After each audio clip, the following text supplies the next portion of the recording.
Hello everyone, আজি মই আপোনালোকৰ ওচৰত লৈ আহিছো আৰু এটা প্ৰডাক্টৰ ৰিভিউ দেখুৱাবলৈ। এটো হৈছে অন কালাৰ পিচ গ্লো পাৰফেক্টৰ হয়। বহুত বেছি ধুনিয়া। যি সকলে সদায় ফাউন্ডেশন লগাবলৈ বেয়া পায়, ফাউন্ডেশন লগালে প্ৰাইমাৰ, কনসিলাৰ কিমান কিটা বস্তু লগাব লাগে নহয়নে? আপোনালোকে যদি এটো স্কিন গ্লো বুলি কয়, পিচ পাৰফেক্টৰ এটো যদি লগায় কোনো ফাউন্ডেশনৰো প্ৰয়োজন নহয়, কনসিলাৰো নালাগে, প্ৰাইমাৰো নালাগে। ইমান বেছি ধুনিয়া হয় আৰু এটো অন কালাৰ হয় অৰিফ্লেমৰ। আপোনালোকে এবাৰ ইউজ কৰি চাব, বহুত বেছি ধুনিয়া। মই আপোনালোকক মোৰ স্কিনত লগাই দেখুৱাই আছো দেই। আহক দেখুৱাম। এতিয়া মই অকনমান স্কিনত লগাই দেখুৱাম। চাব লগোৱাৰ লগে লগে স্কিনটো ইমান বেছি ধুনিয়া হয়, শাইন কৰে, গ্লো হৈ যায়।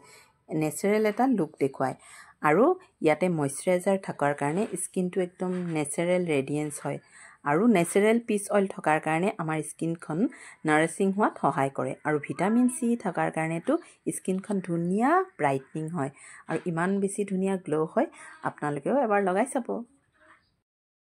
তেন্তে আপোনালোকে যদি লগাব বিচাৰে সব স্কিনটো কিমান শাইন কৰি আছে আৰু মই কিন্তু মুখত এটোৱে লগাও, বহুত বেছি ভাল পাওঁ আৰু সকলোৱে মোক খুদে কি লগোৱা স্কিনত ইমান ধুনিয়া গ্লো কৰি থাকে, লাগে নহয় কিমান বেছি ভাল লাগিছে। আপোনালোকে লগাই চাব দেই, বহুত ভাল লাগিব। Thank U.